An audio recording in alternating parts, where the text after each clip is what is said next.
Yes, Nagnijiti Priyamati, you would like to read? Yes, Prabhu. Liberation is the greatest result that can be obtained at other holy places, but devotion to the Lord, which is desired by the liberated souls, can be attained at Mathura. Mathura bestows dharma, artha, kama to those who have material desires. It awards liberation to those desiring liberation. It awards bhakti to those desiring bhakti. What intelligent people will not take shelter of Mathura? Oh, Mathura is most auspicious and greater than Vaikuntha, Goloka. It will be explained later in the commentary on 1.2.303 that Vaikuntha means Goloka, a part of Vraja filled with Aishwarya. Mathura here means Gokula. By staying only one day in Mathura, Bhakti to the Lord appears. Padma Puran. Hmm. Thank you. So here the glories of Mathura Mandal is being told. So first thing is mentioned is liberation, about liberation. So liberation is the greatest result where at other holy places. At other holy places like Kashi and all, the greatest benediction that one can obtain is moksha. But devotion to Lord, which is desired by liberated souls, can be attained at Mathura. Mathura can give devotion, which other places cannot give. And what else? Mathura bestows also dharmartha kama moksha. It's not that Mathura cannot give moksha. It can give liberation also, but it can give devotion to those who are desiring devotion also. It can give liberation to those who are wanting liberation, and it can give material desires fulfilled. Those who want material desires, that also it can give. It awards bhakti to those desiring bhakti. Yeah. So who is that person who will not take shelter of Mathura? That is a point. Yeah. वैकुण्ठाज्जनितो वरा मधुपुरी तत्रापि रासोत्सवान् वृन्दारण्यमुदारपाणिरमनात् तत्रापि गोवर्धनः राधाकुण्डमिहापि च गोकुलतटे प्रेमामृता आप्लावनात् कुर्यादस्य विराजतो गिरितटे Sevam Viveki Nakaha. So this is from Nectar of Instruction. Yes, Mataji, please read. The holy place known as Mathura is spiritually superior to Vaikuntha, the transcendental world, because the Lord appeared there. uh, Superior to Mathura Puri is the transcendental forest of Vrindavan, because of Krishna's Rasrila pastimes. And superior to the forest of Vrindavan is Govardhan Hill, for it was raised by the divine hand of Sri Krishna and was the site of his various loving pastimes. And above all, the super excellent Sri Radhakunda stands supreme, for it is overflooded with the ambrosial nectarian prema of the Lord of Gokula, Sri Krishna. Where then is that intelligent person who is unwilling to serve this divine Radhakund, which is situated at the foot of Govardhan Hill, nectar of instruction? Yeah. Yes. So this is a very important verse where gradation of the different holy places is given. So first is Vaikuntha. So Janito. Okay. Vaikuntha is the first place. Janito Vara Madhupuri. So Madhupuri is Mathura is higher than Vaikuntha. Why? Because Janito, Lord took birth there in the uh, lap of Mother Devaki in the Kamsa's palace, not palace, in the jail of Kamsa. Tatra api Rasotsavad. And greater than that is Rasotsavad, where Rasotsava happened, where Ras Leela happens. Uh, so here we can see first is Vaikuntha, which is not as great as Mathura. Mathura is superior. Okay. Because Mathura, where the Lord appeared, Janito. Superior to Mathura is the transcendental forest of Vrindavan, where Krishna Raslila pastimes happened. Okay, so that is third. Okay, then Tatrapi Govardhana. Third is Vrindaranyam. Okay, there and then after that Udarpani Ramanath, where the liberal-handed Krishna played with the mountain Govardhan, that is even higher. That is fourth. Ihapi and higher than this is Radha Kundam, fifth. Radha Kund is even higher than that. Okay. So Korea, okay, यहाँ पे गोकुल पते है प्रेम अमृत आप्लावनाथ. So prema amrita, where the nectar of prema is over flooded. Okay, over flooded aplavanat. Okay. So what is the translation? For it is overflowed with the ambrosial nectar prema of the Lord of Gokul. Gokul pate hai Krishna. So a intelligent person surely will serve this Radha Kund, which is higher than all. That's how the annoyed 10th verse is saying. Yeah. Now Rupa Goswami's glorification of the last five items. So each one he will glorify in his book and conclude this section. Okay. So this is four glorifications we have seen already in the previous sessions for each limb. This is for the fifth limb, that is Mathura forest or the place of Mathura. For that he is saying. Okay. So this is from composition of Rupa Goswami in Bhakti Rasamrita Sindhu. Okay, we will recite this.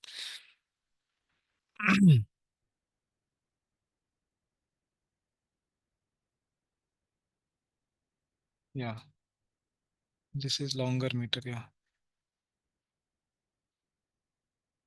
तटभुवि कृतकान्तिः श्यामलायस्तन तटीन्याः स्फुटितनवकदम्ब आलम्बिकूजाद्विरेफा निरवधि मधुरिम्णा मण्डितेयं कथं मे मनसि कमपि भावं कानन श्रीस्तनोति. Yes, Mataji, please read the The translation. splendor of Mathura's forest, made beautiful by being situated on the bank of the Yamuna, where buzzing bees take shelter of newly blooming Kadamba trees, ornamented with unlimited sweetness, produces an extraordinary state of bhava in my mind. Bhakti Rasamrit Sindhu. Yeah. So glorifying this Mathura Mandala forest or Mathura forest, Kanan Shrihi. Shrihi is splendor. Kanana is the Mathura forest. So made beautiful by being situated on the bank of Yamuna. Shamala. Okay, one who is blackish. Shamala. Yes, Tatinya. Tata is shore. On the shore of Shamala, Yamuna. Yamuna Tira, like we say in Jayarada Madhav, where buzzing bees take shelter of newly blooming Kadamba trees, ornamented with unlimited sweetness, produces an extraordinary state of bhav. Me manasi kamnapi bhavam tanoti. So it is producing extraordinary bliss or state of bhav in my mind. That's how Rupa Goswami is telling. Yeah. अलौकी पदार्थानाम अचिंत्य शक्तिरीदृशी भावं तद्विश्यं चापि या सहैवा प्रकाशयेत. Yes, Mataji. The inconceivable power of these extraordinary five angas is such that it will manifest the state of bhava and its object Krishna at the same time. Bhakti Rasamrit Sindhu. Yeah, so these all last five items which was told. Okay, the Nam Sankirtan, Bhagavad Shravan, and Sadhu Sangha. Okay, obviously all the adjectives are there, which are there. Sajati, Snigdhe, Satovare, all that. So Sadhu Sangha, Mathuravas, and Shri Murtira Shraddhaya Sevan. These five limbs are extraordinary. Okay, compared to all the limbs which were mentioned earlier, these five are extraordinary. Why they are extraordinary? Because what is the inconceivable power they have? That it will manifest. Yah prakashayat. It will bring to light. What it will bring to light? The state of bhava. It can quickly bring the state of bhava and its object Krishna both. Okay, at the same time for a person who accepts any of these limbs like that. Okay, so only condition is that the acceptance should be without offense. Okay, if it is offenseless, then it will immediately bring to the state of bhava. Okay, but if one has offenses, then it will take more and more time. Yeah, now we are going to the next topic. Okay, so any questions till now what we discussed?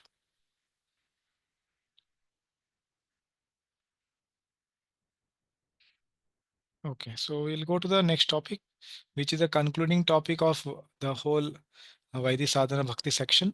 So we'll conclude the whole section after this topic and then start a new topic, that is chapter 15 from NOD. So this is the last part of chapter 14 from NOD. So this topic is primary and secondary benefits of performing the limbs of bhakti. What are the primary and secondary benefits? So here Rupa Goswami is saying in his book Bhakti Rasam Sindhu, Kesamchit Kvachid Anganam Yachudram Shruyate Phalam Bahirmukha Pravartyatat Kintu Mukhyam Phalam Ratihi. Okay, somebody else can read. Prasanna Gopal Prabhu, would you like to read? Okay, so in some of the verses quoted from the scriptures, material results are attributed to the angas for attracting persons possessing material consciousness. However, the main result of these angas is rati, bhava. Mm. So here he is saying in some of the verses quoted from the scriptures, material results are attributed to the angas. Okay, like many of the angas, it said that all sins will be destroyed. Okay, it will like give more benefit than the Shashvamed Yagya. Okay, like that things are told.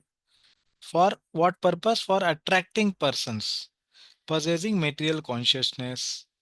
So this is the first important point. So please hear this attentively.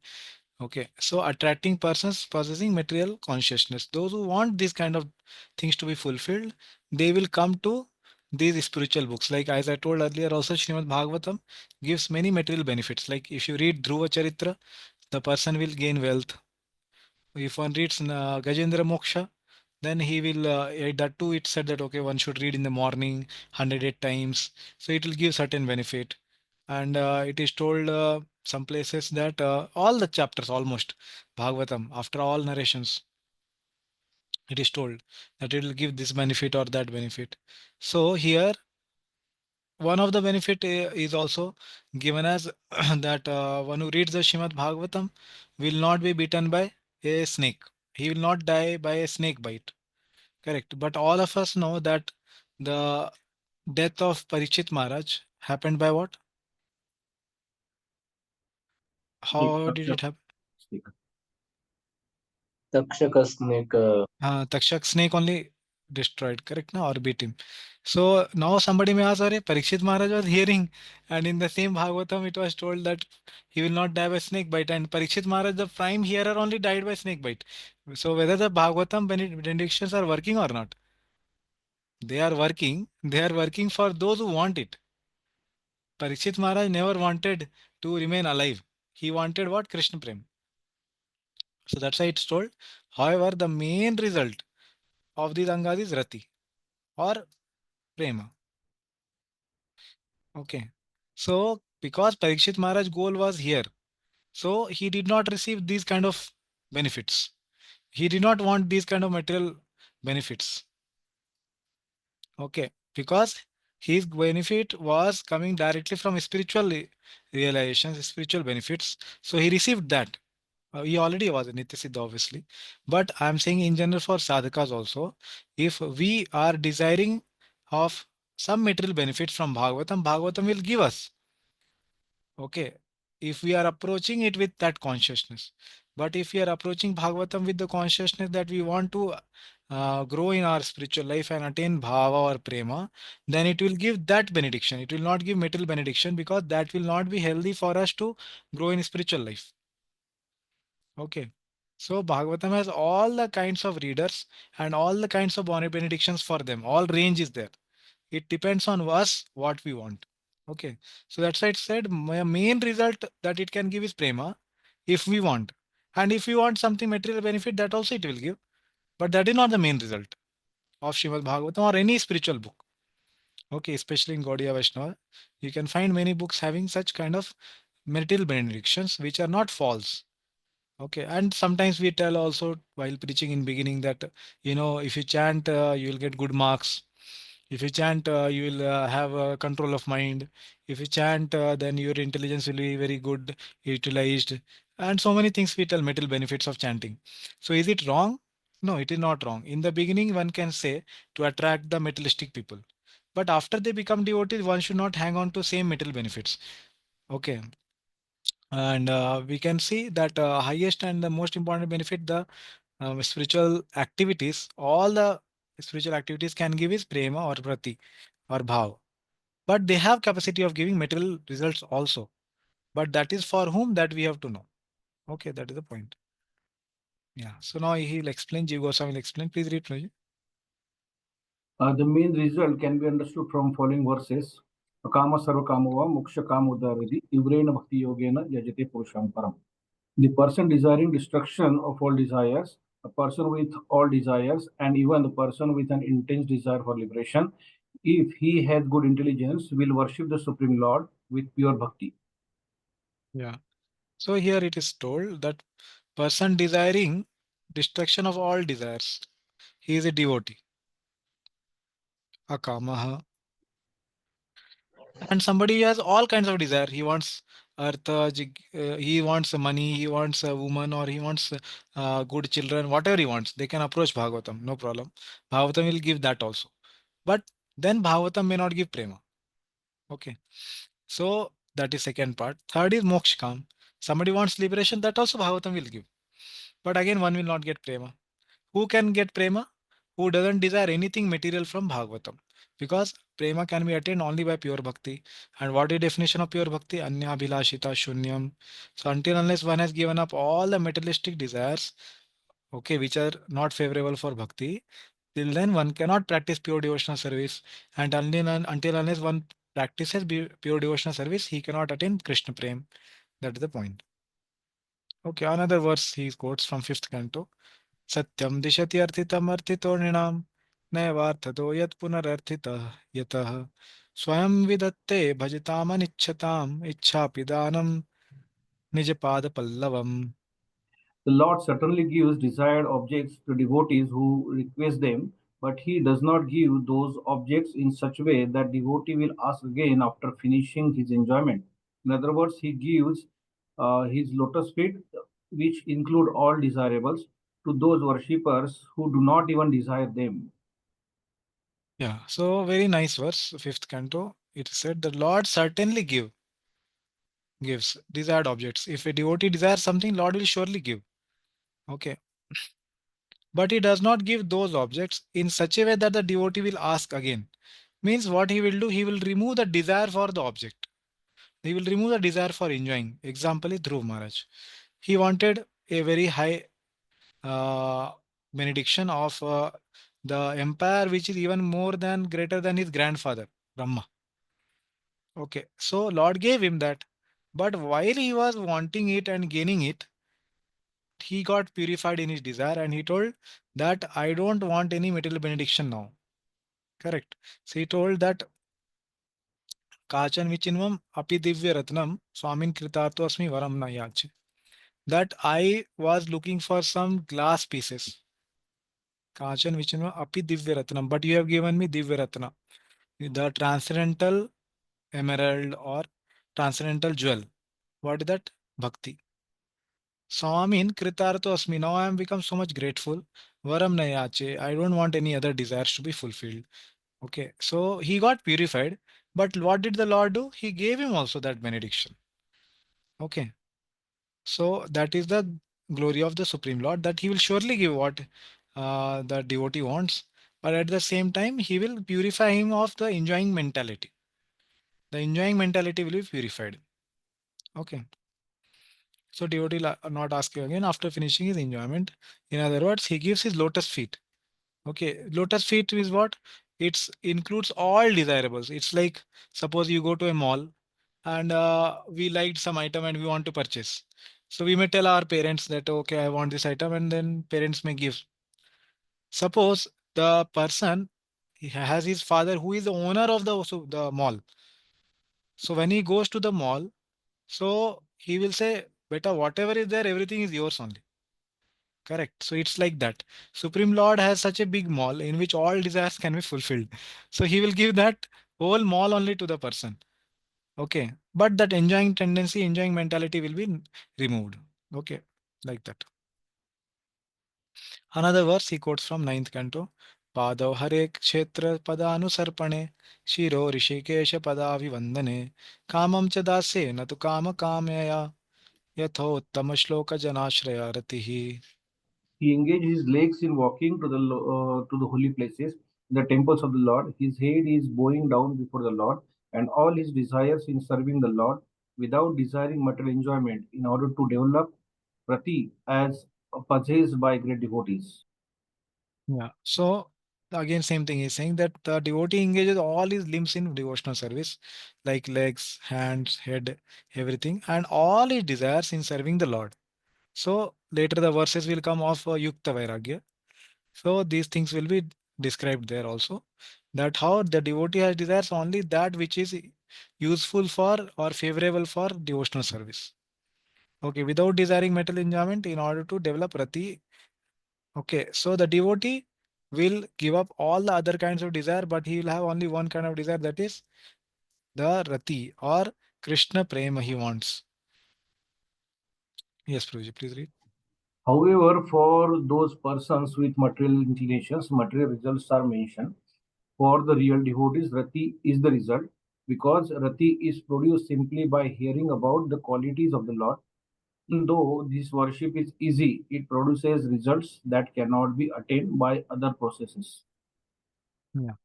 So he is explaining now, for those persons with material inclinations, material results are mentioned. For real devotees means what? Those who are the practitioners of pure devotional service. Okay, that is Anya Bilashita Shunyam. Okay, practicing pure devotional service. Rati is the result. For them, the bhava or prema is the result. Because Rati is produced simply by hearing about the qualities of the Lord. Even though this worship is easy, it produces results that cannot be attained by other process. This worship means what? This path of bhakti is easy, but it produces result which cannot be attained by other processes. What are the other processes? Like karma or jnana, they cannot produce prema or bhava.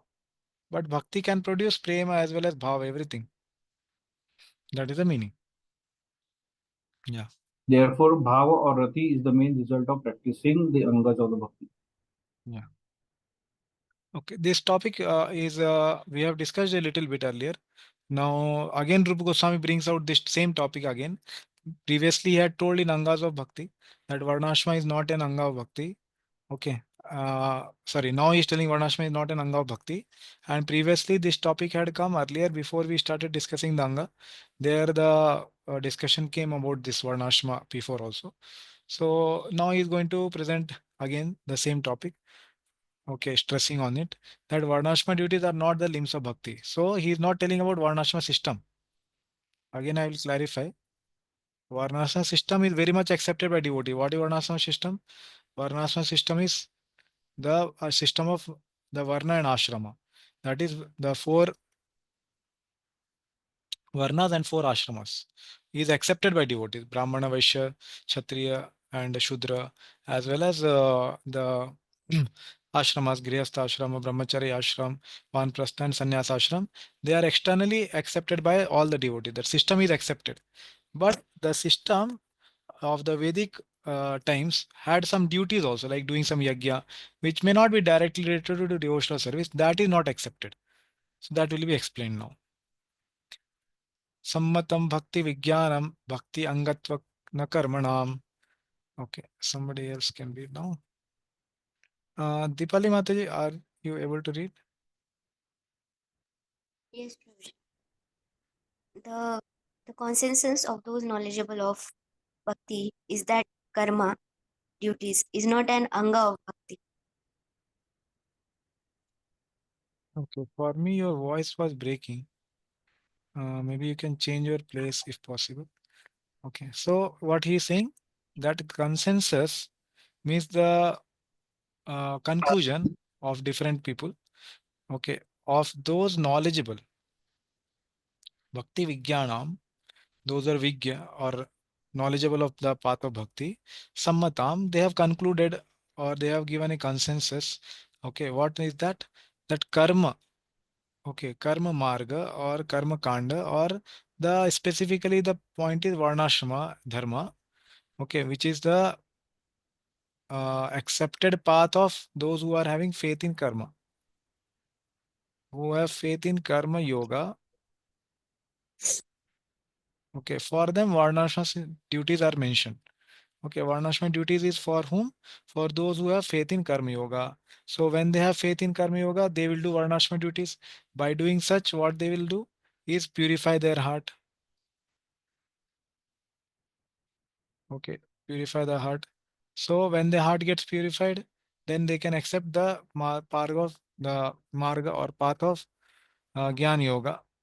Okay, and this Karma Yoga, as we know, has two types: Sakama Karma Yoga, and after that comes Nishkama Karma Yoga.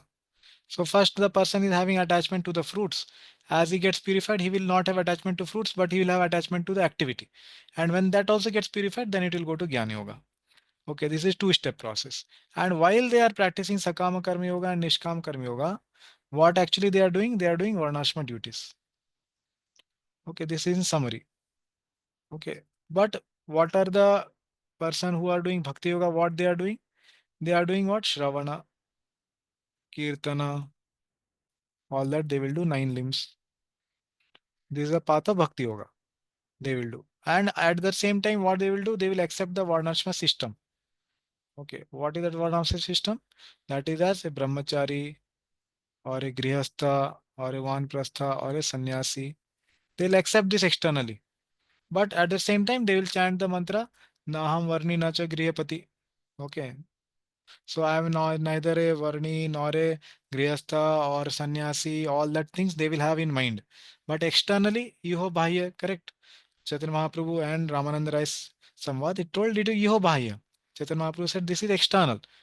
Okay, it's not rejected, but it is external. Externally, you have to be in the system of Varna and Ashrama. But internally, what you have to do? Well, that he said very clearly, Nam Sankirtan. That is the highest of all. Correct. So that's how a Bhakti Yogi leads his life.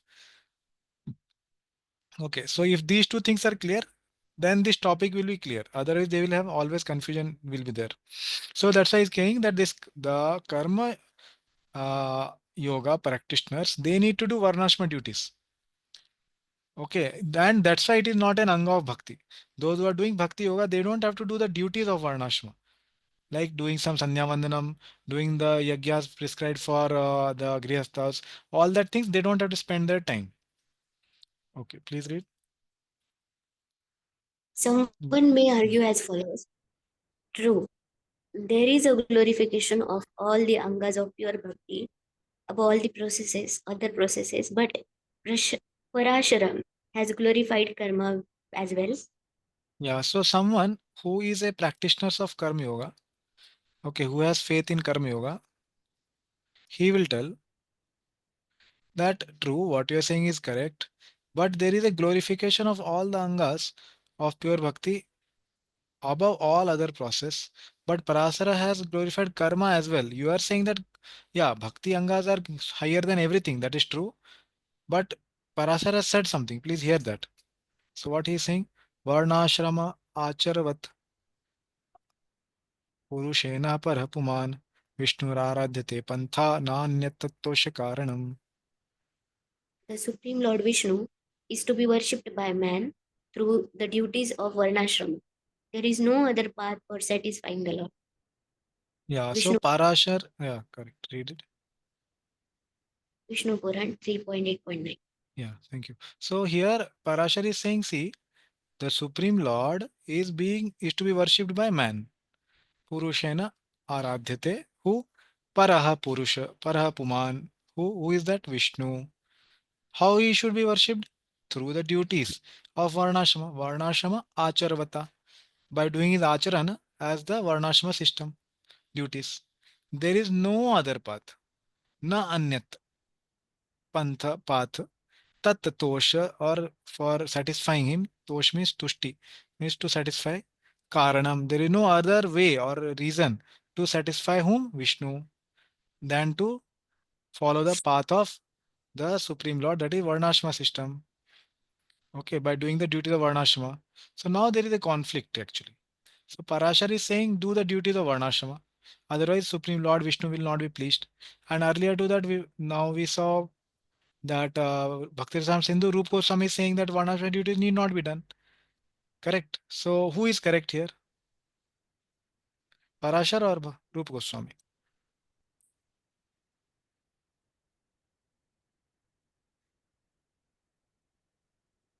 रूप I hope Goswami devotees have heard रूप them. Goswami Prabhu ji Okay.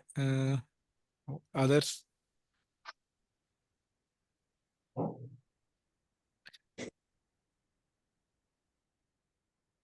Okay, there another question I will ask. Prabhuji, like according to me, we don't like I don't know exactly the context when Parashar Goswami in Vishnu Puran has said this. Maybe in that chapter he is explaining the importance of Varnashram, and therefore it is very important. And because we are human entities and we have to stay in this material world, so we'll have to follow this to stay calmly, and if we want to live in peace, we'll have to do this. On the other hand, when we are talking about, it is purely talking about when Rup Goswami is saying, then he is purely saying about achieving God. So that will not happen fully by only following Varnashram Dharma. Till the time we don't chant the holy names, purify our heart by holy names. So that is what is coming to my mind. Okay. Yeah, good attempt. Actually, that person who is doing in Varnashram system, he may also do the some of the limbs of bhakti. Okay, like worshipping the deity and chanting the holy name. Because see what he mentioned, Supreme Lord Vishnu is to be worshipped by man. Okay, he is doing also aradhana.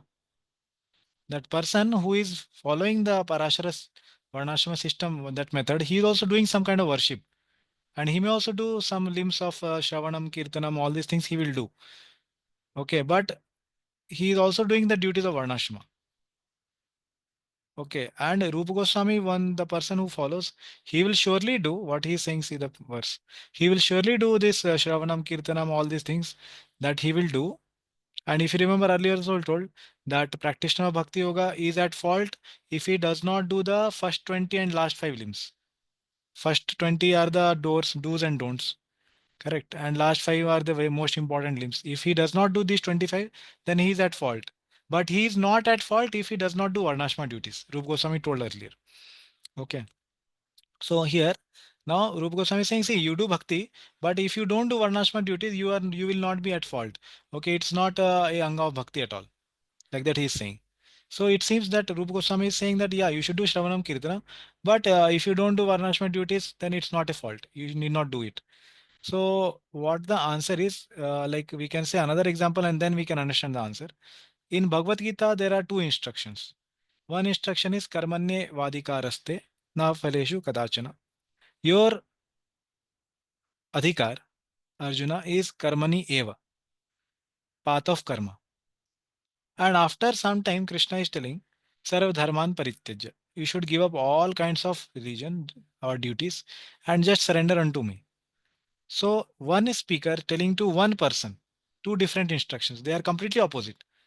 In one he is saying you should do your duty. Don't worry for the results. And other place he is saying give up all the duties and just surrender unto me. One person telling to same person in the same flow only within the span of 1 hour. Bhagavad Gita has spoken in 48 minutes. There is saying completely opposite instruction. Not only once, many places. One place he says that, oh, you should cooperate with the demigods because they will give you rains and grains and all these things they will give you. You should cooperate with them, second chapter. And later in seventh chapter, he will tell that antamattu phalante sham. That those who are worshipping the demigods, they are alpamedasham. And they will get results which are temporary. And later again, he will say, Sarvadharma Parityaja, you don't have to worship any demigod. You should worship only me. So somebody may ask, why such unequivocal instructions are given by Krishna to same Arjuna. So the answer the acharyas give is that he is not speaking only to Arjuna. Arjuna is just a instrument to whom he is speaking. Arjuna is a pure devotee, but he is speaking different levels of instructions to him. Some instructions are based on karma yoga. Okay, some instructions are based for Jnana Yoga, some are related for Bhakti Yogis. So those like Karmane Vadika Raste, which is the shloka is there, you should not give up your duties, are for those people who are following the path of Karma Yoga and who have faith in karma. And they have goals of Karma Yoga. What are the goals of Karma Yoga? To go to Swarga or to purify their heart and accept Jnana Yoga. These two goals are there. For those who are the practitioner of Jnana Yoga, he will give them instructions in Bhagavad Gita. He will tell that yes to Atmarati eva syat. Okay, that shloka he will say that tasya karyam na vidyate. Second chapter he is saying that those who have received Atmarati, self-interest so much that they are practicing Jnana Yoga and all, for him he will say tasya karyam na vidyate. For them there is no work at all. Okay, that is instruction for Jnana Yogi. And for a Bhakti Yogi he will tell sarvdharman parityajan mamekam sharanam vraja. So people of different qualifications are addressed through one person Arjuna by Krishna. Okay. The Bhakti Yogi has a faith in Bhakti Yoga, not in Karma Yoga. Jnana Yogi has faith in the path of Jnana and to attain liberation.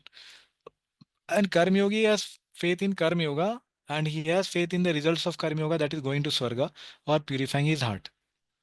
So they have different faith, so they need different instructions. Similarly, when here the description is there about Parashar Muni's description, it is for whom? It is for the person who has faith in Karma Yoga. Okay. For him, this instruction is there. The context of the whole discussion here is that you should not give up your karma thinking that it is very laborious.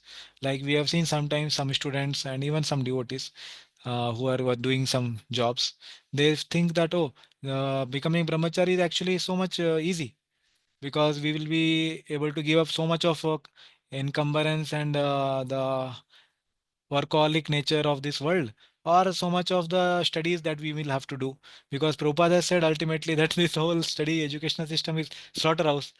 Prabhupada exactly told the right point. He has caught that this is a whole slaughterhouse, I should give it up immediately. He is not giving up because he has faith in bhakti. He is giving up because he is burdened. He feels so much burden of his duty. So for them, Parasar Muni has given this instruction. If they don't have faith in Bhakti Yoga, they should do their duties nicely so that they can progress. For them, this instruction is there. Okay, they don't have faith in Bhakti. So if you see the definition of Bhakti Yoga, when we saw earlier, what is the qualification? Jat Shraddho Astu Iha Puman, Na Narvinno Na Ati Sakto. He should have gained faith in Bhakti Yoga. At the same time, he should not be too detached and he should not be too attached. Okay. So that person is qualified for Bhakti Yoga. Okay. Not this person. This Karma Yoga person is attached to the fruits. Okay. And attached to the activity of Karma Yoga. So for him, Parasar is speaking that you should not give up the duties and you should stick to the duties. Why? Because there is no other path. For whom? For you. Who is that you? Karma Yogi. For you, there is no other path for satisfying. You don't think that I will give up this path and give up all my duties and then do Bhakti Yoga. You will give up Bhakti Yoga also after some time because you don't have faith in that. Okay. So for him, Parasar is saying that for you, there is no other path for satisfying Lord Vishnu. And now we go back to Rupa Goswami instruction.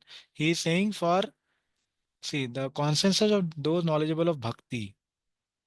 So he is speaking to those people who have faith in Bhakti Yoga. They don't have faith in Karma Yoga, the goals of going to Swarga or purifying their heart so that they can do Jnana Yoga. They are in which category? They are already Jata Shraddho Astuya Puman Na Nirvinno Nati Sakto. They have gained faith in hearing the glories of the Lord.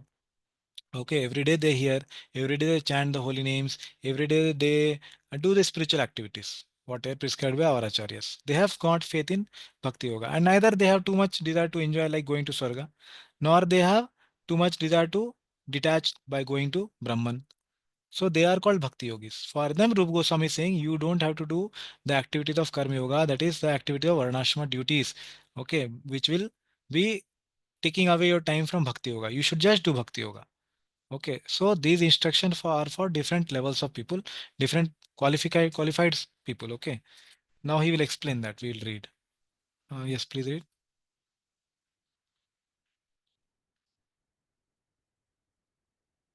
Yes, Deepali This, Mataji, you were reading. this Yeah. Vishnu Purana verse substantiates that karma is an anga of bhakti. For in that verse there is evidence sorry, um, for worshipping Vishnu in combination with Varnashrama activities. Your voice is not clear. I don't know what is the issue. Maybe somebody else can read. Yes, Arun Pro, please read again from beginning. This Vishnu Puran verse substantiates that karma is an anga of bhakti. For in that verse there is evident approval for worshipping Vishnu in combination with Varnashram activities. However, the author states that the consensus, sammatam, of those thoroughly experienced in bhakti, the pure devotees, including even Parashar, is otherwise. Parashar has also said, Okay, so first we will understand this. So this Vishnu Puran verse, which is the Vishnu Puran verse? Uh, Here, Varnashma Acharvata Purishena Parapuman Vishnu Aradhyate Panta Nanya Tattvasya Karanam. That there is no other way to please Vishnu than doing one's own karma. That is what is the Vishnu Puran verse. What it substantiates? That karma is an anga of bhakti. It says that karma is an anga of bhakti. How does it say? It is saying na, that your worship to Vishnu is how? By doing your duties. So your worship is duty. So your worship is an anga of uh, Varnashman system. Okay. That karma is an anga of bhakti. For in that verse, there is evident approval for worshipping Vishnu in combination with other Varnashram activities. Okay. Now, however, the author states that the consensus, who is the author? Rupa Goswami. Jiva Goswami is writing this commentary. So he is speaking for Rupa Goswami that sammatam of those thoroughly experienced. What is that word? Bhakti Vijnanam. Vijnanam. Okay, Bhakti Vijnanam. Of those who are Vijna of Bhakti. Okay, Shastri Bhakti. Yeah, Bhakti Vijnanam. So he is saying for them, those thoroughly experienced in Bhakti, the pure devotees, including even Parasara, is otherwise. So Rupa Goswami's conclusion is something different from Parashar Muni. And what Parashar has also said that we will read. Okay, read the translation. O Maitreya, King Bharat simply said, O Master of Sacrifice, O Achyut, Govinda, Madhav, Anant, Keshav, Krishna, Vishnu, Rishikesh. He said nothing else, even in his dreams. Where is it coming? Vishnu Puran 2.13.10. Yeah. So here it was also in Vishnu Puran, and here also it is in Vishnu Puran. So both the places he has told two different things. Here he is saying that King Bharata, he did nothing else than bhakti. Correct. He said nothing else. Means no karma yoga he did. Then the question is, how did he satisfy Vishnu? If he did not do any karma, then how did he satisfy Vishnu? He satisfied Vishnu by calling out his holy names. O Achyuta, O Govinda, O Madhava. Which is that process? That process is Bhakti Yoga. Okay. Yes, please read. Does the statement quoted from Vishnu Puran that approves Varnashram as bhakti has been spoken only to encourage those persons who are not qualified for pure bhakti? Yeah. So this is what we also discussed, that those who are not qualified for pure bhakti, for that he is saying that you are qualified for karma yoga, you do your varnashma duties. Okay, varnashma duties you do. For you, that only will please Vishnu. You will not please by any other method. You don't give up your karma thinking that it's very burdensome.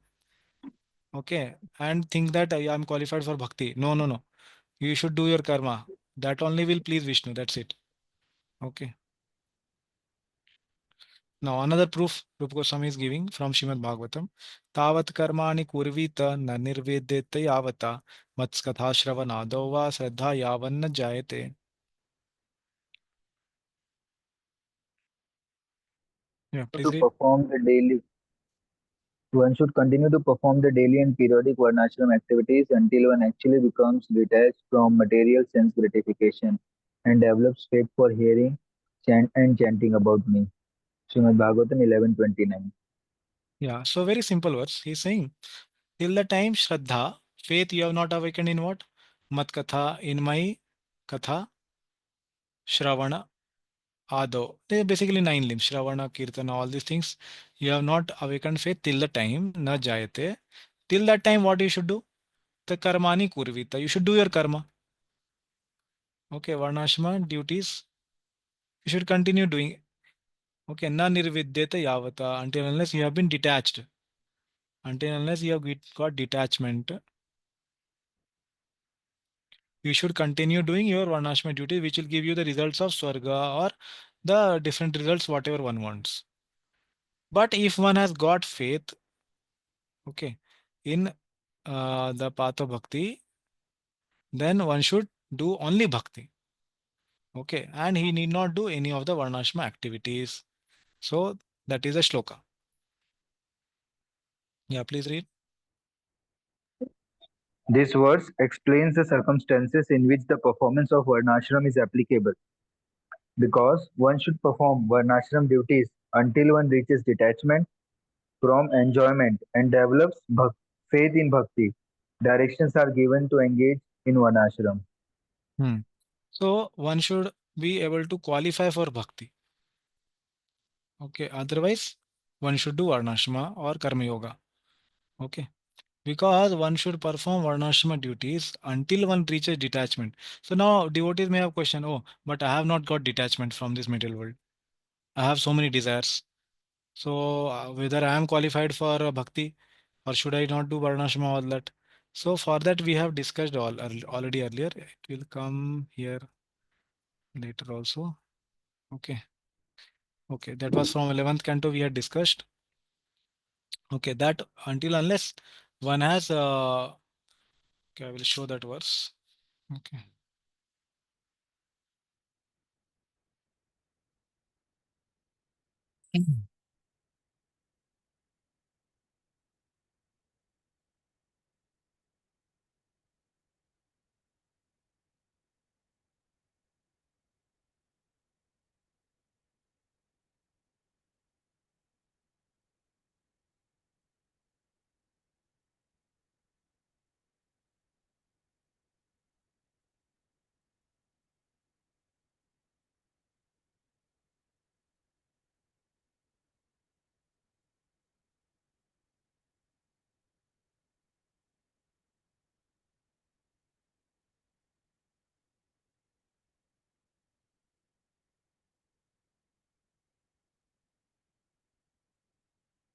Yeah. See this verse we have discussed earlier.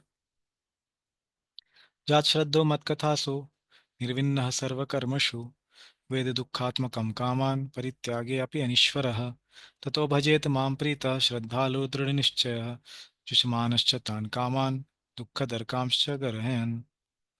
Yeah, okay. Please read the translation.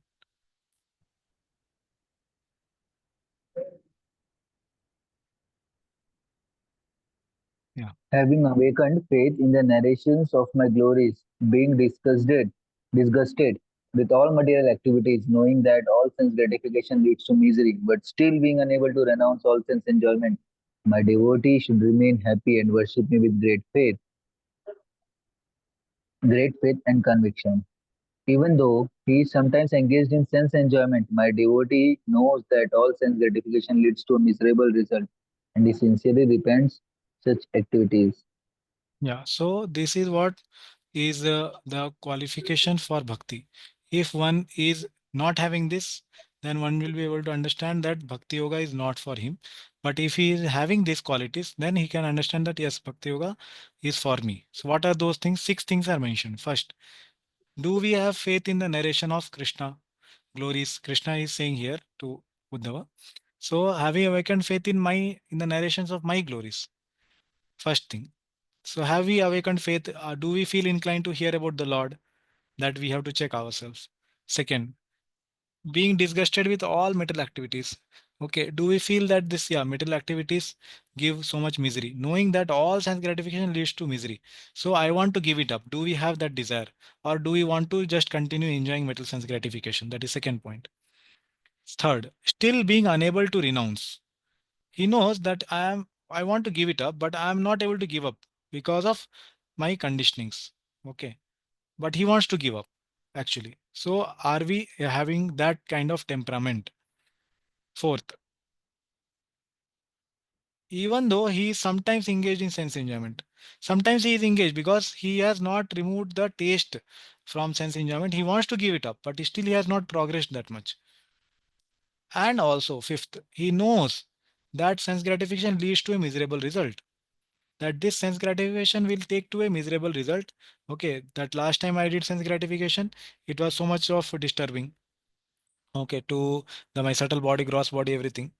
Okay, whatever kind of sense gratification one does, it brings some misery. So he has understood that it will lead a miserable result, but still he is not able to give up sometimes.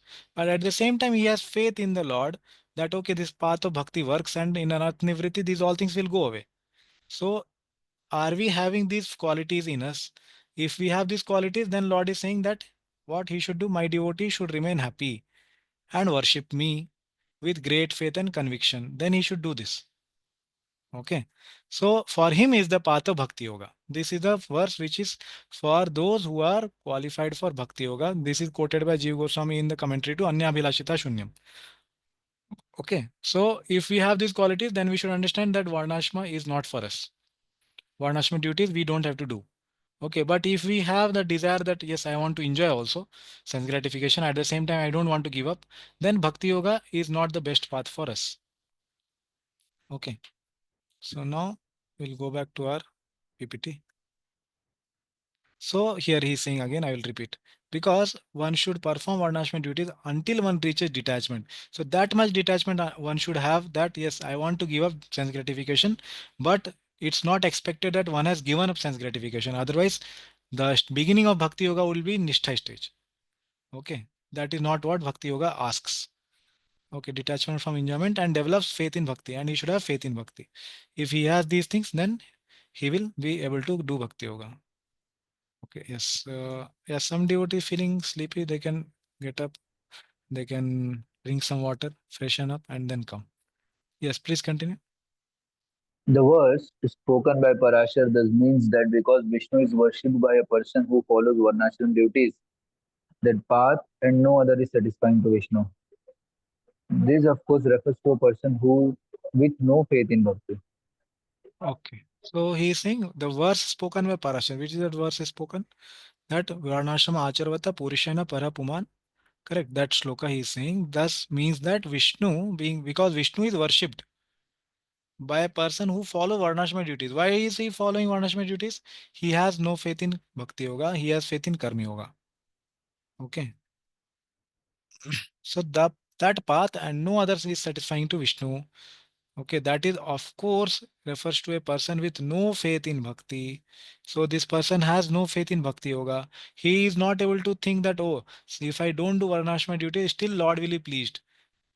He is just happy with my process of Shravanam, Kirtanam, all these things I am doing. Lord is happy with me by that. That's it. He doesn't think, oh, I did not do this that today, or I did not do that activity today of karma yoga. So Lord will be displeased with me. He doesn't have that kind of thinking. Okay, so this is how Jiva Goswami is explaining this part. Now, another comment. But Parashar also says, yes, please read the translation. But Parashar also says, if even for a moment the remembrance of Vasudeva, the Supreme Personality of Godhead, is missed, it is the greatest loss, it is the greatest fault, the greatest illusion, and the greatest anomaly. Vishnu Dharma 1.16. Yeah, so same speaker, Parashar has also said this only. This is for whom he is saying now. Read it. Even for a moment, yad muhurtam kshanam api va api. The remembrance of Vasudev is missed. Vasudevam na kiritayet. Then what happens? Sa हानि ही, उससे बहुत हानि हो जाएगी, great loss हो जाएगा. It is greatest fault. Tad mahad chidram. So now this person who was doing varnashma, he will start thinking, right? Arey, I did not so much varnashma activities for doing worship so that I can go to Swarga or purify my heart. There was no involvement of Lord's pleasure there. It was for my own going to Swarga. So loss will happen. No, that person of doing karma yoga, when he reads this, he will understand that it is not for me. This is for whom? This is for those people who are bhakti yoga qualified. Okay, which Rupa Goswami is speaking. This is for those kind of person, those who are qualified for Bhakti Yoga.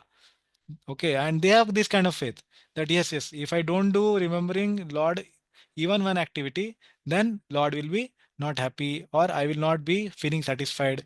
So those kind of people will follow this kind of instruction of Parasar. Okay, yeah, read. The commentary says karmani means daily and periodic duties of varnashram. Yeah, The which verse scripture we are reading says, now? This Karmani word came where? Tavat Karmani mm, Kurvita. See this verse here. This Srimad word came from Bhagavatam. 11th canto, Tavat Karmani Mm. Kurvita. That word he is explaining. Yeah. So what does it mean? Daily and periodic duties. One should do the daily and periodic duties of Varnashma till the time he has what? Read the verse again. Mat Katha Shravan Adova Shraddha Yavan Jayate. Till the time he has awakened faith in my hearing and chanting. Till that time he should do what? The Karmani. What is the meaning of Karmani? Daily and periodic duties. Continue.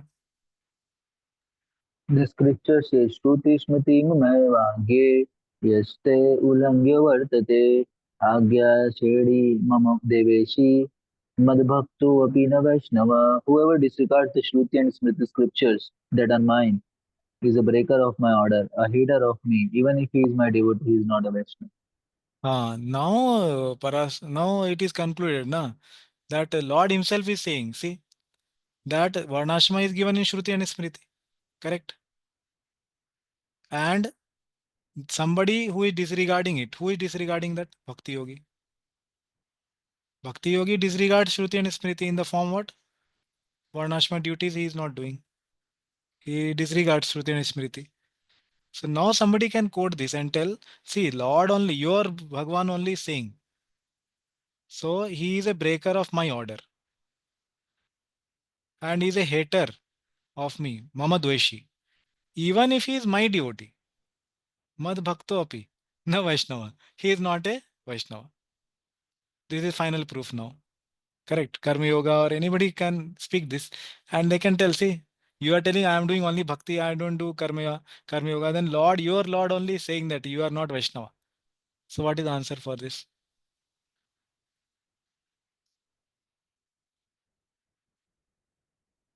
So we should start doing karma. Can you repeat? I didn't understand. Sorry. I didn't understand. Can you repeat question? Question is this: whoever is opposing bhakti yoga, okay, he will say, see, there is the instruction of the Lord.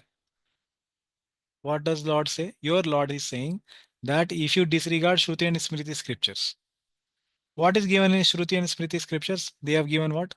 That one should do Varnashma duties. Correct. Varnashma is given in Shruti and Smriti only. Path of Varnashma. And you are not doing it. You are saying that I will do only Bhakti Yoga. Following Rupa Goswami, you are saying I will do only Bhakti Yoga. Shravanam, Kirtanam, Vishnu, and I will not do any Varnashma duties. You are saying like that. But your Lord only has said that if somebody who is disregarding Varnashma, which is given in Shruti and Smriti, he is not my devotee, he is not even a Vaishnava. So, what is the answer for this? We will show him Kurvati Karmani verse. That here it is written, if someone is hearing and chanting the holy names of the Lord, he does not need to do like so many things. Yeah, he will show And this verse, na, then. We will show that verse, he will show this verse. That also Lord only saying, this also Lord only saying. Then, which one is so right? We have to ask him one simple question. Which scripture is this said? Okay. And to whom it is said? Okay. Suppose the mother says the child Don't go outside, there is a ghost outside. When the child grows up, he will understand there was no ghost outside. But mother told, na, there is a ghost outside. So he will not be angry with mother. He will be happy that yes, mother told me like that to protect me. Similarly, we don't have to take every statement factually. We have to ask to whom it is told, for what purpose it was told. Okay. Was it told jokingly? Okay. What context it was told? In which scripture it was told? Is that scripture for those who are following Karma Yoga? Or is that scripture for those who are following Bhakti Yoga? Is it in Srimad Bhagavatam or is it there in some other karma literature like Mahabharata? Where is it? You cannot just say scriptures say. In which scripture Lord has told, we have to ask him. Okay, because Tavat Karmani Kurvita is given where? Which scripture is this? Srimad Bhagavatam, This is scripture for whom? This is for Vaishnavas, Vaishnava. primarily for Vaishnavas. All can read. But the instruction here is given to Uddhava, who is a prime of Vaishnava. Okay, by Krishna himself. So here it is, context is clear to whom is spoken, and Krishna is speaking Uddhav Gita. But here it is not told to whom Lord is speaking. Okay, now we'll read ahead. Yes. However, this does not apply to the devotee because the devotee is following another order. He breaks the Yes. first order to Yeah, read. following another order of the Lord, which is based on detachment from material enjoyment and faith in truth. So, as I told earlier, Bhagavad Gita can give two instructions. Tavat karmani, sorry, karmani eva adhikaraste na phaleshu kadachana. Also, Lord can tell. At the same time, at the end of the chapter of Bhagavad Gita, he can tell sarva dharmani parityajya also. There is no problem with both of them because they both are meant for two different kinds of people. Sarva dharma parityajya is meant for bhakti yogi, and karmani eva adhikaraste na phaleshu kadachana is meant for karma yogi. And for a jnana yogi, he will tell that yastu atmarati evasya tasya karyam na vidyate. Those who have received atmarati, for them there is no karya at all. Neither you have to do bhakti yoga nor you have to do karma yoga. Both of them you don't have to do. You don't do anything. Just do your sadhana and merge in Brahman. That's what he is saying. So similarly here, when the Lord is giving this instruction that he is not even a Vaishnava if he is not doing Varnashram duty, that is not for devotee. Jiva Goswami is clarifying. This does not apply to the devotees because the devotee is following another order. Which order he is following? Shrimad Bhagavatam 11:20-19. Tavat karmani kurvita na nirvidyate avata. He is following his own instruction, which was given for a devotee. You got the point? Okay, so by just seeing the statements from any scripture and anywhere, we should not get bewildered. Oh, maybe I have to do some astrology, I have to do some other things of Varnashmas kind of things. Otherwise, these things will happen. This effect will come in my life. I don't know whether Lord is protecting, Krishna is seeing me all my life or not.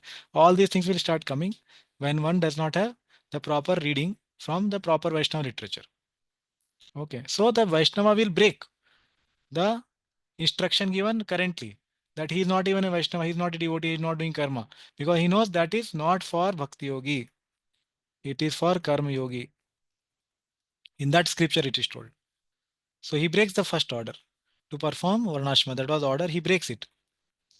And only because he is following another order, which Rupa Goswami has explained. Okay, from Shrimad Bhagavatam. Okay. What is that order? Lord, which is based on detachment from material enjoyment and faith in bhakti. That's what he said, na? See here. Na nirvidyate yavata, detachment. Matkatha Shravanadava Shraddha. These two things he told, faith and detachment. He is following this order of the Lord based on faith and detachment. Okay, these are the two words, detachment and faith. Okay, continue. Srila Prabhupada's comment on this verse. Shiva Prabhupada about this section. Some scholars argue that simply by following the principles of Varna and Ashram, one can gradually rise to the perfections reached by practicing devotional service. But this argument is not accepted by the great authorities. Lord Chaitanya also condemned this idea while he was talking with Ramananda Rai about the gradual development of devotional service. Yeah. So Prabhupada also is very clearly saying As what he's saying, some scholars argue that simply by following principle of Varna and Ashrama means no bhakti in that. One can gradually rise to the perfections reached by practicing devotional service. That is not possible. Only bhakti yoga one has to do to go to prema. If he mixes anything like Varna and Ashrama, he will not get prema. Okay, because his faith is divided. Anyabhilashita shunyam is not there. Okay, Gyan Karmadi Anavritam is not there. Karma is still there in the form of Varnashma duties. He has fear. Oh, if I don't do the Sandhya Vandanam which is taught by my family, if I don't worship my family deities, then what will happen? Bhakti also results will not come. There will be harm in my life. All these kind of things he will feel. That is Gyan Karmadi Avritam. He has got covered by the karma. He doesn't have faith that only by doing bhakti everything will be carried out. But at the same time, Rupa Goswami and Jiva Goswami give another important point for Grihastha devotees and even others, that for Lok Sangraha, for keeping the faith of the society in bhakti, even in devotees, they may externally do those activities of worshipping the family deity or doing some yajna or attending some functions which are not related to bhakti yoga, but they should not start criticizing devotees. अरे देखो ये कैसे लोग हैं. Just they keep chanting, reading, and going to temple. They don't attend any family function. They don't do any family rituals. They have forgotten everything. These kind of things they will start criticizing the devotees, and it will become a burden for them to become or obstacle to become devotee. So they should not get an obstacle in becoming a devotee. This devotee, what he will do? Externally, he will do those obligations. He doesn't have faith in them. He doesn't think, oh, if I don't do worship of my family deity, my bhakti will be compromised. He doesn't think like that, or I will get bad results. No, his thinking is, let me do it externally so that all these people will still respect me as a devotee and may in future take up bhakti. That's what his thought process is. Okay. And those people, he keeps giving them some prasad or some kirtan or whatever they like so that they will gradually develop their Agya Sukriti and become a devotee later. He doesn't give them unfavorable impressions that bhakti, doing a person doing bhakti is completely like a utopian person. He's out of the world person. He has no rules to follow. He does whatever only a temple will say, and he goes to only one place, which is temple. He does only one activity, that is chanting, reading, hearing. That is what we have to do actually. But the problem is that everybody doesn't have faith in that process. So we have to also do externally something which will satisfy their need. Okay. And in that way, we can also give them favorable impressions so that they can become devotee. In that way, we can do externally. Okay. But not with having faith in them or thinking that if I don't do that, then my bhakti will be compromised or some bad effects will come in my life like that. Okay. So this is important point. Okay, so Prabhupada is also saying same thing. Lord Chaitanya and Ramanand Rai Samvad he is quoting as a reference. This is the proof Prabhupada is quoting. Okay, because acharyas don't say anything on their own. They always quote proofs. So he is quoting this proof that Chaitanya Mahaprabhu was talking with Ramanand Rai and about the gradual development of devotional service. And what was the talk? Read here. He rejected the idea Lord of the Chaitanya importance Mahaprabhu. of He is Lord Chaitanya Mahaprabhu here. Yes. What he did? Lord Chaitanya Mahaprabhu rejected the idea of the importance of Varnashram Dharma when it was put forward by Ramananda Rai. He said that this advancement of Varna and Ashram is merely external. There is a higher principle. Yeah, this is external. Okay. Basically, rejected means what? Not accepted internally. Okay, what is accepted internally? Bhakti Yoga. Shravanam, Kirtanam, Vishnu, Smaranam, Padasevanam, all that is accepted internally. But externally, a devotee will accept the system of Varnashma system. He will not accept the Varnashma duties. System he accepts of Brahmachari, Grihastha, Vanprastha, Sannyas, all this system he will accept. So that he doesn't look a very, very strange person in the society. Earlier, obviously, there was Babajis in the Sampradaya, those who were like completely aloof, Nirapeksha. But currently, we have to be in the system. That's how Bhakti Siddhanta Saraswati Thakur has established. He was the first one who removed the Babaji system and brought all the highest level of devotees to and accept the sannyas ashram only. That is inside Varnashrama. Okay, please read. In Bhagavad Gita, Also, the Lord says that one has to give up all other principles of elevation and take simply to the method of Krishna consciousness that will help one in achieving the highest perfection of life. In the 11th canto, 20th chapter, verse 9 of Srimad Bhagavatam, the Lord Himself says, one should execute the prescribed duties of one and ashram as long as he has developed a spontaneous attachment for hearing about my pastimes and activities. Yeah. So same thing Prabhupada is explaining as Jiva Goswami told. So he is also quoting from Bhagavad Gita that one has to give up all other principles, which is that shloka. Sarvadharman Parityaja. Yeah. So that is for whom? That is for a bhakti yogi. It is not for a karma yogi. Why not for karma yogi? Because if he starts doing that, he will feel that "Arey, I am missing something. I am not doing my karma yoga." Okay, he will feel that. Bhakti yogi will not feel like that. So that will help one in achieving highest perfection. What is highest perfection of life? Krishna Prem. Okay. So for attaining Krishna Prem, one should be Jnana Karma Anavritam. Okay. That is for a Bhakti Yogi. It is not for a Karma Yogi. For Karma Yogi, Karma Avritam is there. He is doing Karma Yoga. So for him, Prema will not come. Prema will come only for Bhakti Yogi. And then he gives another proof from scriptures. That same thing Rupa Goswami told. Tavat Karamani Kurvita 11:29. Okay, Srimad Bhagavatam, the Lord Himself says, one should execute the prescribed duties, Tavat Karmani Kurvita, of what Varna and Ashrama, as long as one has not developed spontaneous attachment for hearing about my pastimes and activities. So here same thing Prabhupada is quoting from 11.20.9 that until unless one has developed faith in the so the word exactly is that Shraddha Yavan na jayate until unless one has got faith. So here one has not developed faith. So basically this was translated by proper disciples. So they have mentioned it as spontaneous attachment, but the word is Shraddha Yavan na jayate. Okay. Faith has not awakened. That's how Vishwanath Chakravarti is translated. Yeah, continue. In other words, the prescribed forms of Varna and ashram are ritualistic ceremonies of religion intended for economic development, sense gratification, or salvation. All of these things are recommended for persons who have not developed Krishna consciousness. In fact, all such activities are recommended in the revealed scriptures only to bring one to the point of Krishna consciousness. But one who has already developed spontaneous attachment for Krishna does not require to execute the duties prescribed in these scriptures. Yeah. So now again, he is saying, in other words, the prescribed forms of Varna and Ashrama are ritualistic ceremonies of religion intended for economic development, dharma, artha, kama, moksha. All of these things are recommended for persons who have not developed Krishna consciousness, not developed what? Faith. Shraddha yavanna jayate. If they have not developed faith, and what is the symptom of faith? I showed from again the Srimad Bhagavatam, that is this verse. Okay, this verse I showed, right? That having awakened faith in the narration, what is the symptoms of awakening faith?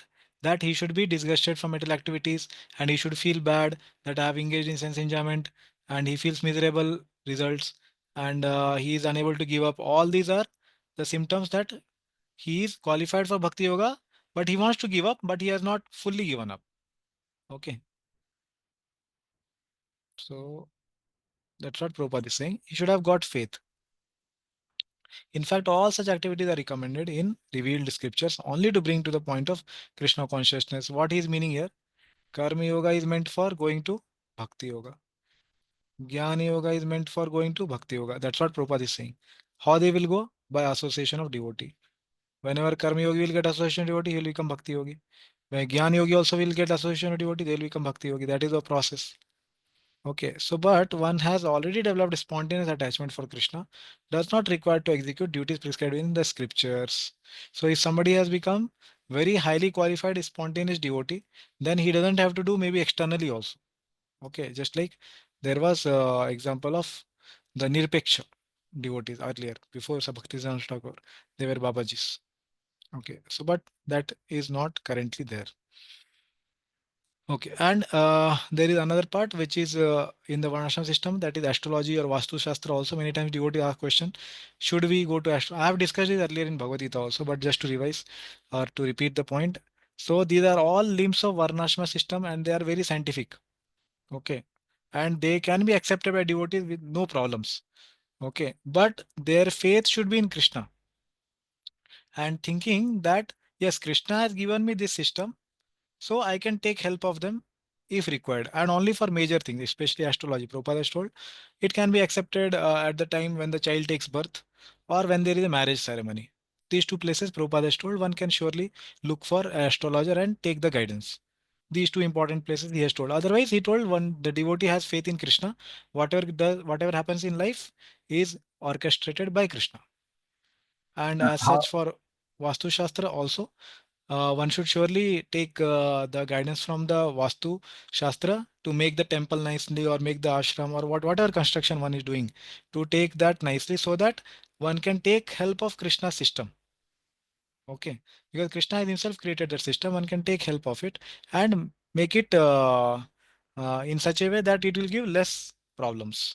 Okay, and still if problems comes, one has to understand that yes, Krishna is giving my some problems in life so that I can practice bhakti nicely. Okay, whatever problem comes in life of devotees is purely given by Krishna only.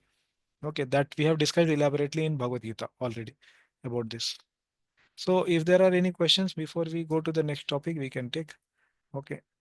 Yes, Arun Prabhu. Guruji, astrology in sense of marriage understood in sense of child, what is it? Like for what Yeah, people see generally. Namkaran Samskar for giving name, Okay. name giving ceremony. Like for For that Krishna, astrology Gargamuni was came. called. Okay, okay. Yes, For Guruji. yeah, like that. Yeah. Yes, Premlatika Mataji. Yes, Prabhuji. Prabhuji, you just now said that whatever problems are given in the life of a devotee are by Hmm. Krishna only to increase our surrender. But for Correct, that, correct, we should be first fully surrendered to Krishna and should be fit in the definition of devotee, na Prabhu. Otherwise, correct, it's correct. the karma therapy. We Yes, should yes, not take it every time that, oh, this is happening in my life. This might be orchestrated by Krishna. So, correct. no, our past karmas are also there, no, Prabhu. So, how can we look at the situations? Yeah, miss, what we have to understand is Vishwanath Thakur, we have discussed many times. Vishwanath Thakur and other acharyas have explained also. Prabhupada also has told that for a devotee, Krishna has taken the karma in his hands. His karma may not be fully destroyed, Hmm. but Krishna has taken in his hands and he has taken their responsibility, especially those who have accepted the shelter of a guru. Okay, and now Krishna is giving it in a way that is beneficial for them to go ahead in bhakti. Okay, he may reduce it, he may increase it. That is completely up to him. What is the example? Prabhupada many times told that you have got a token punishment. Your hand was supposed to be cut, but your finger is only cut. Okay, Mhm. and I am not speaking just to myself. I will show that reference also. So one always I quote is that karmani nirdati kintu cha bhakti bhajam. That is from Brahma Samhita. And now I will show also from Madhuri Kadamini, where Vishwanath Chakravarti Thakur has told that this is for sadhaka. Okay, it is not for the Siddha devotees only. Okay, I will show that.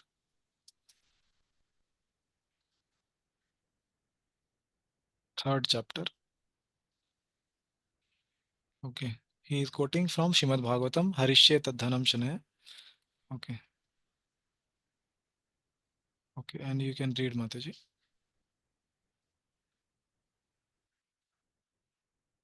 Okay. Mm, okay, is it visible? Yeah, Prabhuji. Okay, I will tell you from where to read. Mm,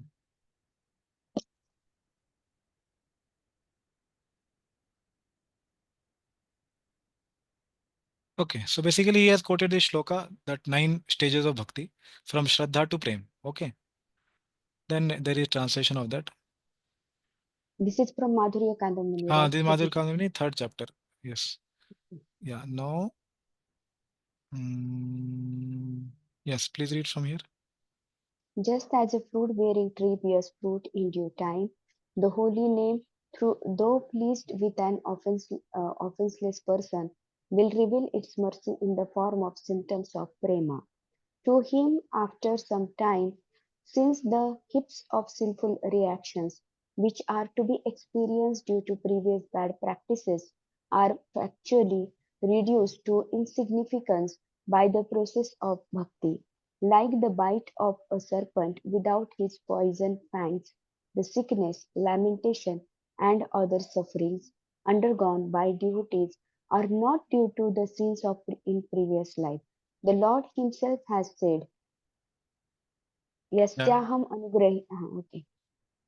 Yasyaham अनुग्रह्यामि हरिष्ये तद्धनं सने ततो ततो धनं त्यजन्ति अस्य स्वजन दुःख दुःखितम्." If I specially favor someone, I gradually deprive him of his wealth. Then the relatives and friends of such a poverty-stricken man abandon him. In this way he suffers one distress after another. Srimad Bhagavatam 10.88.8. Yeah. So what he is saying that the person who is doing bhakti, so since the heaps of so many sinful reactions he has, na?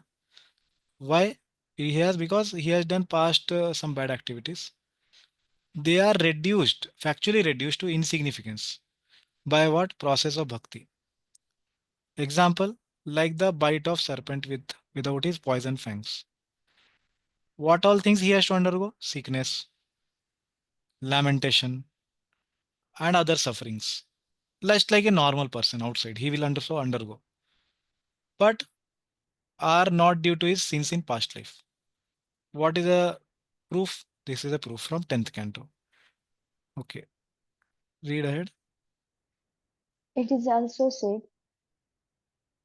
Nirdhanatva Maharogo Mad Anugraha Lakshanam. The person with the milde of poverty is the object of my mercy. Since the Lord, thinking of the welfare of his devotee, in order to increase his humility and longing for the Lord, bestow on him all sort of suffering as his mercy. The suffering is not the effect of sinful actions in the previous lives. So same thing. He's saying another quote that somebody becomes full of poverty, like Prabhupada lost his business, or even in current a sadhaka's life, he may become very very poverty stricken, lose all money, all business, all house, everything. That is why, because it is the mercy of the Lord to bring out something in his life. We don't know. Lord is able to see. So he is saying, the Vishnu Thakur is saying, Lord thinking the welfare of his devotee. He doesn't think anything else. But how this devotee will come closer to me in order to increase his humility and longing for the Lord. Bestows him all sorts of suffering as his mercy. The suffering is not the effect of sinful reaction in previous lives. So now you may say that this may be for a very, very great devotee. How is it that it may be for us? So this chapter, which is third chapter, is what is the chapter title? Read Mataji. Anartha Nivritti, clearing the material impurities. So this is chapter for perfected devotee or practicing devotee. Practicing Prabhuji. So we come in this chapter or outside this chapter. You all come in this chapter. I don't, Prabhuji. You have anartha or not? I have only Okay. anarthas, Prabhuji. Okay, no problem. You can read the other part of this chapter. Okay. So basically, he is saying that those who have anarthas, their anarth nivritti will happen and they will also experience some difficulties. It is not because of their karma. It is not due to their sins in past life. Okay. So there are many things in this chapter. We can discuss some other time. Thank I you. hope that answers your question to some degree. Yes, yes, Prabhuji. Thank you Okay. very much. Hare Krishna. Okay. So if there are no other questions, we can go to next topic. Uh, Prabhuji, I have one Yes, yes. question. Prabhuji, I don't know whether I could not attend last 2 3 sessions. The Hmm. thing is like ultimately like what I am understanding like as per this Rupa Goswami is said like is giving more important to bhaktis rather than varnashram systems and Hmm. like Prasharaman is what you showed. Scrooge, like Varna and Ashram, one doubt comes like when peoples come to Krishna consciousness, we guide them actually. We don't understand like what is their Varna or something, but if somebody is inclined uh, uh, to do some service rather than chanting, we initially we guide them. Okay, you do this, that is okay, and slowly we bring to the some standard of our practice. Uh, So my question is, Prabhuji, how to understand like varnas, because it is very difficult. Uh, what is the nature of person? Even ourselves, like myself, like Brahmana has the tendency to read the Shastras. Kshatriyas has the tendency to like be service. So like generally we guide peoples without considering this. So how to understand like what are the varnas of some person or like yeah. Uh, okay, I will show from Bhakti Rasamrita Sindhu. Okay, then you can read. Okay. yes. So first canto, fifth chapter, 17th verse. Tyaktva swadharmam charnambujam hare. That shloka I will show, and we'll read what is the commentary of Vishwanath Chakravarti on that. Okay. I hope that shloka. Okay, I will show the translation also of that shloka. Okay.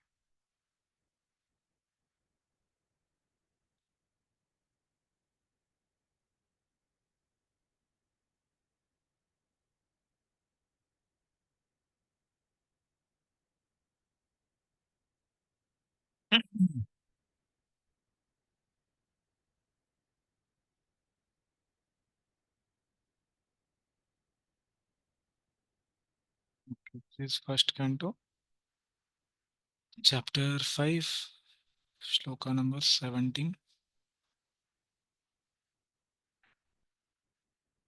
Narada Muni's discussion with Vyasadeva. Okay.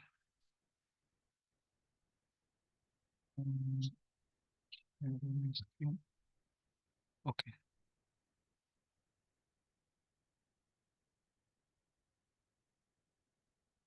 Yeah. Please read, Prabhuji, this translation. Okay, here. Black color. Yes.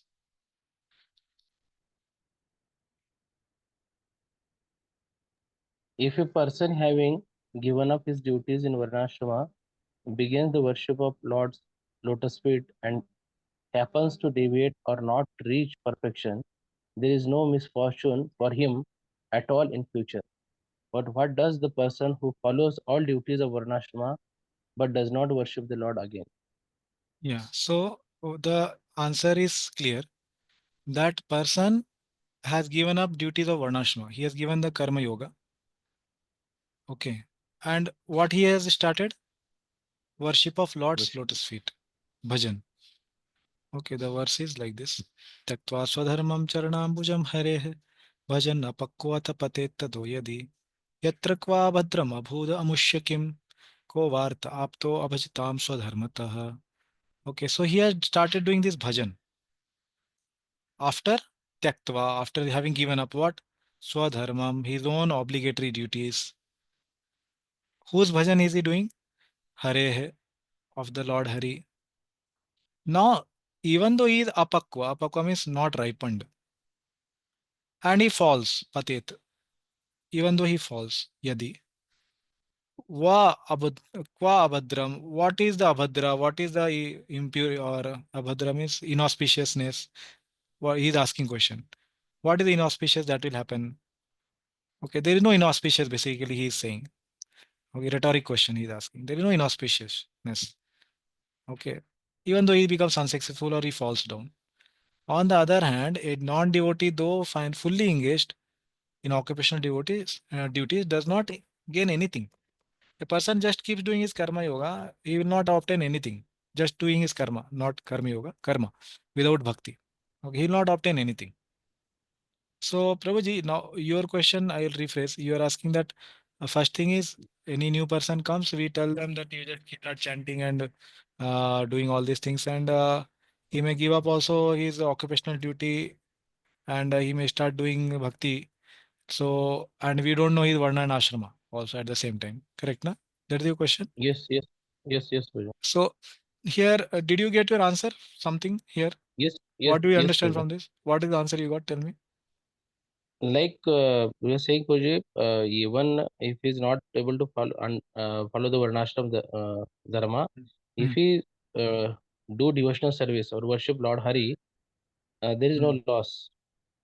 So it is like accumulated, Praja, that What worshipping Lord, accommodated? it's like worshipping Lord is the higher purpose, like Ah, than okay, Varnashrama system, like that. okay. So, so now anybody comes and asks that I want to give up my duties and I want to just do bhakti. So, will you allow him or not? No, Praja, we ask them to do your duties, and along Hmm. with that, you do No, he's bhakti. saying no, no. I want to give up my duties. I want to do only bhakti. I want to join brahmacharya ashram. What you will tell? We will suggest him to first uh, do his duties. Okay, he did 1 year, 2 year. Now he's telling no, no. I want to join ashram. It is very burdensome. It's too much difficult. All this responsibility of job. I want to join ashram. Yes, What Praja, you will tell? like He just now will you quote told this na verse Praja. now. He will quote the verse to you. See, taktva swadharmam charnamujam harer. So one who gives up his duty and still takes to bhakti, he will, even though he falls and does anything, it's okay. Lord is, Narad Muni is saying. So what you will tell to him? Like Praja, just now you told na in this session only, Hmm. bhakti should be done with love, not as a burden. If he's No, doing no, a he is telling no problem. I am having burden of it. I am giving it up. No problem. I will give it up out of burden only, and I will take up to bhakti. What you will tell? Yes or no? What you we'll will ask tell? him to, yes, yes, we'll tell Praja. Yes for If he's doing so much bhakti and giving up his duty. doing bhakti, if he's so confident Uh, and under the guidance of uh, Vaishnava, then uh, we'll allow him to do. okay. Okay. So what he is having confidence in? He has confidence in bhakti. That's what he's showing. How will you That's why check he he is has going confidence ahead. in bhakti? Suppose you are guiding that Because person and you have to check that he has confidence in bhakti or he has more disgust from job. How will you check? You got my question. See, good. You will allow him, but you have to check also, na, whether he's qualified. What is the yes, qualification you told? He should have confidence in bhakti. Very good. How will you check he has confidence in bhakti? how he's able to follow Praji. We'll see his like Follow past what? record, 1 year, how he's doing the Follow bhakti. what? Bhakti yoga. Bhakti yoga. We'll ask. Okay. Miss, how will you check? Tell me practically. How will you Like check he is Praji, doing? like you asked, last 1 year he is in ashram or with touch with the devotees. Okay. Then how he has confidence on bhakti. How he is able Okay. to follow. Basically, Whether okay. he is I able to will tell follow. Miss whether he is doing chanting, reading, hearing the limbs of bhakti. Whether he is doing able to do that consistently. Basically. Okay. Yes, yes, Okay. yes. Okay. So okay, that answer I will tell elaborately. Okay. So Deepali Mata, you want to add anything, or you want to ask something else? Yes, Prabhuji. Actually, Yeah. the point you were saying that he want to join ashram because uh, Hmm. he's being very disgusted with his job. Hmm. But the point of his joining should be his interest in Krishna consciousness, and not the um, impediments of this material world should be the reason for his joining in ashram. Correct. Correct. Yeah. Or even disgust with family life. He's thinking, "Arey, so much responsibility. I have to take a wife, children. I don't want all this. I want to just be alone and enjoy." Like that. That also is not a good consciousness, actually. Yes. So that is correct. Yeah. So he should have goal of practicing bhakti. That is most important thing. Yes. Okay. Anything else you want to add? No, Prabhuji. Okay. Thank you. Yes. I don't know. Yes, I was answering your question only. That uh, we can explain, or if I'm there, I can explain that life in ashram is also not easy. Hmm. First thing, Hmm. like if you are getting responsibility at home and you are getting disgusted in ashram, also devotees get responsibilities, Hmm. and there is also like targets. and they have to perform it. It's not just they have to do bhakti and like when a children is born at Hmm. home, then he is like his life is goody goody for some years, and after that when he grows up, he has given responsibilities and all those things. Similarly, in ashram, when a person joins, he is it is his childhood in ashram for few 1 2 years or 3 years. After that, he is given responsibilities, and there then burden also comes there of bhakti. Hmm. Of course, it is spiritual burden, but then it comes. And on Hmm. the other hand, if you see, you are coming in ashram for bhakti, you can do it in family life also, or you can do it in uh, you can take your job as also as bhakti, because their impediments are coming here in ashram also will impediments come. So Hmm. both Yeah, the then he life. will give up ashram also after some time. Yeah, so then you'll have to, if this attitude is there, then you will have to give ashram also. So Hmm. before, better than this, we have to develop a spiritual attitude toward things whatever we are doing. And Hmm. after that, if you are like attracted more, and you are like able to handle the responsibilities, then you can come. And that's what Radhesham Prabhuji suggests, that a student after completing his graduation should do job, so that when he comes in ashram and gets burdened, or if he feels frustrated in ashram life, he should know that in material life also he was frustrated. So then only he will be able to survive. Otherwise, very soon he will go out of ashram. Correct, correct. Yes. Thank you. Very good. Okay. Shri Gangaputru, first part of your question is answered.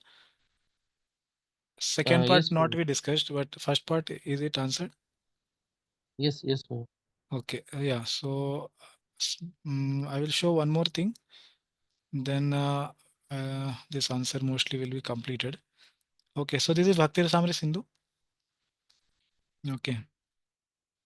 1.2.65 means the Sadhan Bhakti section only.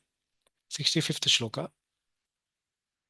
Okay, we have not discussed the details of every shloka, but because you asked this question, so I am showing this shloka. And the answer is there in the purport of Vishwanath Chakravarti Thakur. So we will read this. Okay.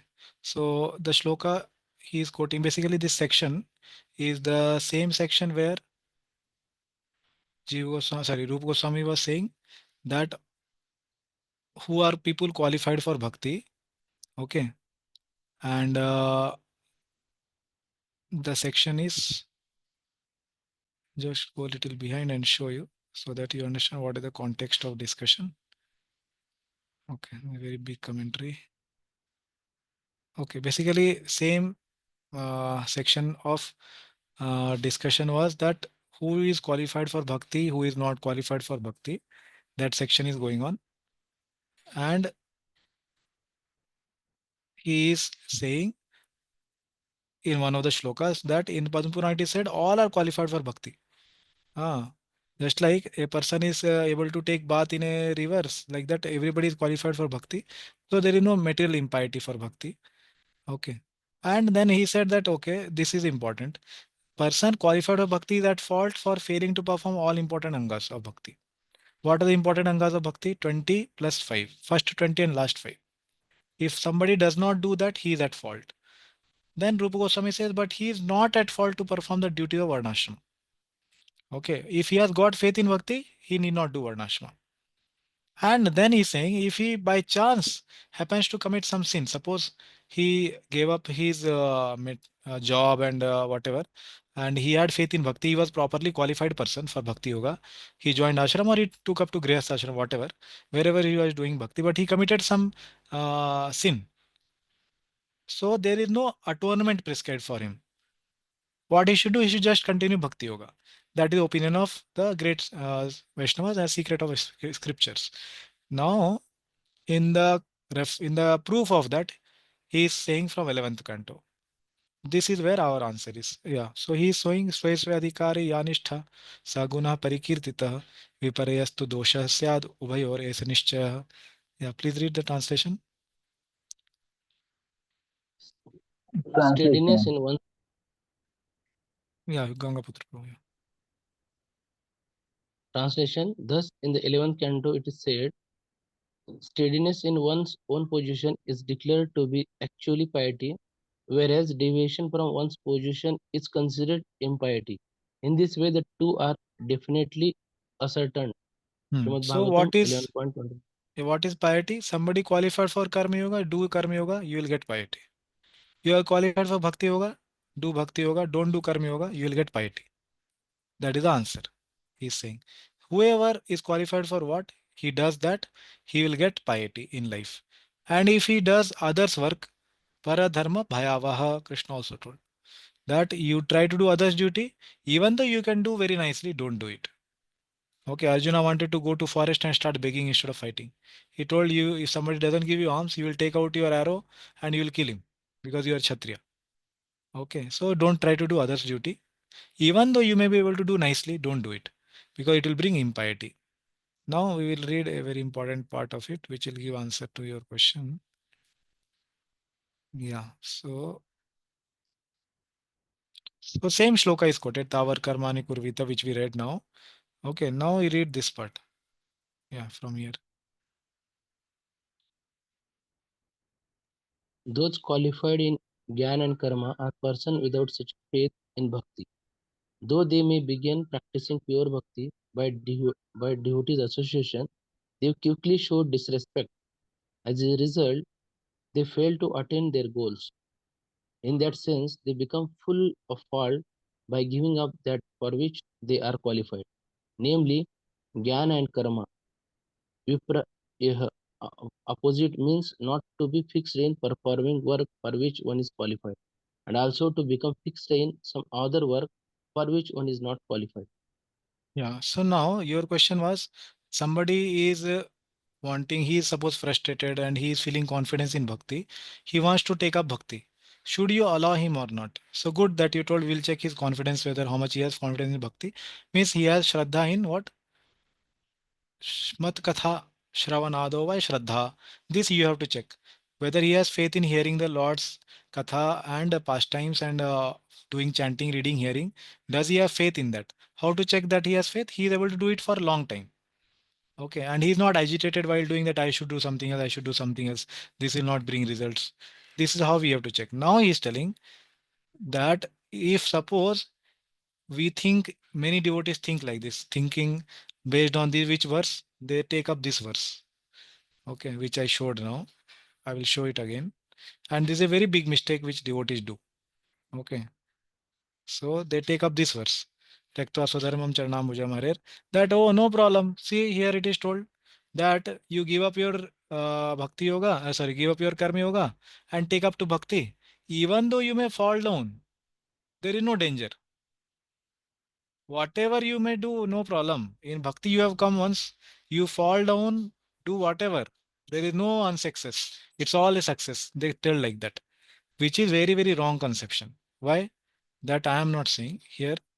Here, Jeev Goswami and Vishwanath Chakravarti Thakur are condemning that kind of thought. Okay, see here. As you read now, those qualified for karma and jnana are persons without such faith. Somebody who doesn't have faith in bhakti and he came, we accepted him in path of bhakti yoga or brahmacharya ashram. What he will do, though they may begin practicing pure bhakti by association of devotees, what they will do, they will quickly show disrespect because they were not qualified. We did not do properly check whether he is actually qualified by what? What is the qualification? Mat katha shravanadova shraddha. Does he have faith in the narrations of the Lord and chanting and hearing about me? This part we did not check. Without checking, we told that no, anybody can come to Bhakti Yoga. Why? Even though he falls, there is no problem. Na? That is already told in first canto, fifth chapter. So then he is saying, no, it's not like that. As a result, they will fail to attain their goals. Bhakti Yoga goal is prema, that also they will not attain. And in that sense, they become full of fault by giving up for which they are qualified. What they were qualified for? They were qualified for karma and jnana.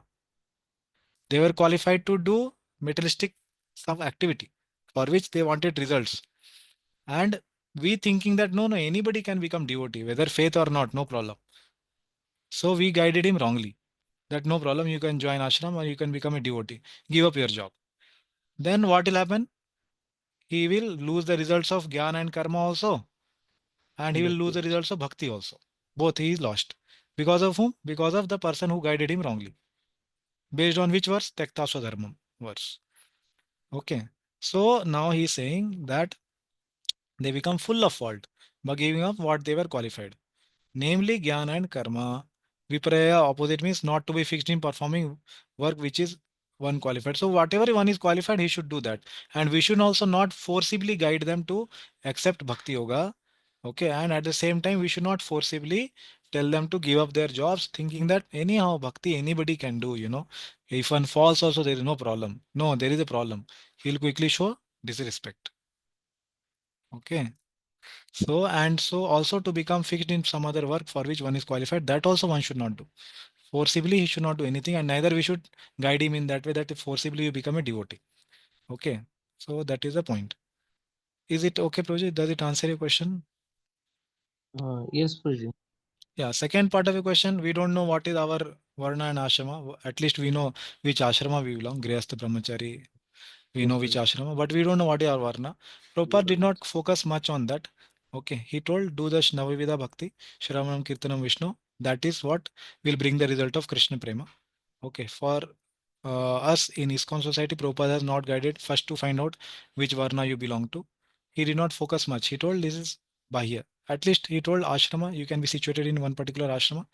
Varna, he did not detail much anything anywhere. So we don't have to too much think about that. Okay, for us, he has told Krishna karma itself is the our activities. Okay, Krishna karma itself. What is that Krishna karma? That is Shravanam, Kirtanam, Vishnu. These nine limbs of bhakti. Now with the bhakti. That's it. Okay, that is our Varnashma system.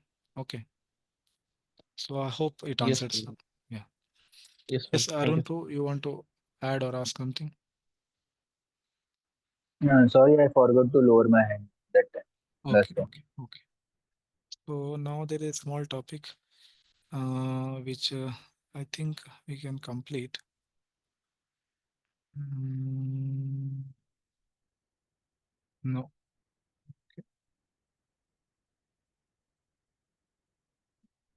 No, we'll have to do in next class. Okay, we'll do it the next time.